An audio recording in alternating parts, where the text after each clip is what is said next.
Sometimes you have to make the ammunition before you can shoot an old gun. Let me show you how. This is a Martini Rook rifle that was made in Scotland and is chambered for the 300 Rook centerfire cartridge, sometimes called the 30 Rook. The English Rook is a member of the Crow family, and a Rook rifle is really just a small game gun. The cartridges were originally loaded with 10 grains of black powder with an 80 grain bullet. This rifle's action is derived from the standard .310 cadet rifle action, but one of the main differences is that the cocking indicator is on the side of the Rook rifle rather than on top as on the standard cadet model. The cadet rifles were originally chambered in .310 cadet, which used a 120 grain bullet over 12 grains of black powder. The cadet rifles are scaled down versions of the large frame military Martini Henrys, which were chambered for .577 450. The large frame actions were also used for sporting rifles, as in this example, made in England. You can see the difference in size between the cadet model and the military model, and quite a contrast in the size of the ammunition. 300 Rook ammunition is long obsolete, so the only way to shoot this gun is to load for it. Brass is still being made, but I'll have to make my own bullets. This mold cast an 80 grain bullet that's 300 thousandths in diameter.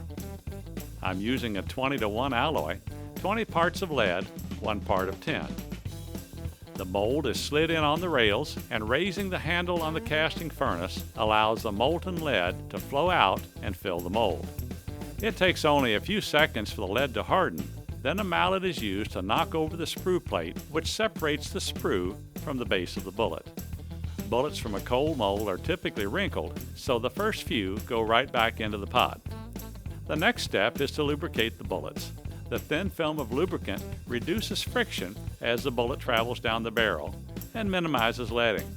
A lubricator sizer is a correct tool for this job, but a lube and size die of the right diameter isn't available.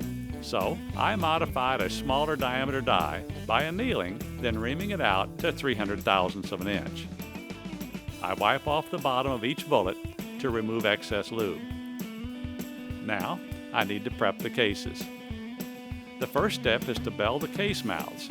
The expander plug puts a tiny flare into the case mouth and allows the bullet to start easily without damage to the case or the bullet. Next, I need to prime each case using a small rifle primer. I use a hand priming tool for this. Shaking the tray orients the primers and will side up. Then I seat a primer into each case, making sure it's just below flush. With the cases primed, they're ready for powder. The original cases were loaded with black powder, but I prefer to use smokeless.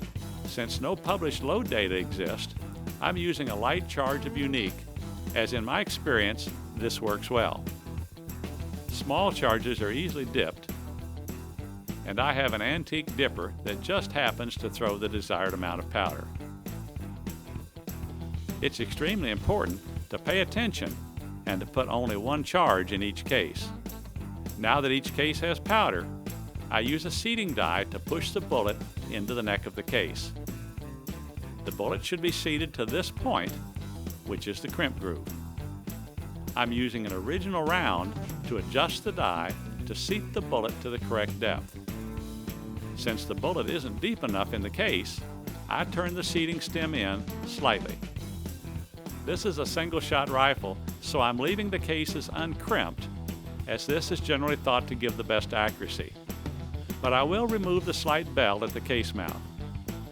Now that I've got a supply of ammo, I document my load data and head to the range. Shooting old guns is a lot of fun, especially when you've made the ammo yourself.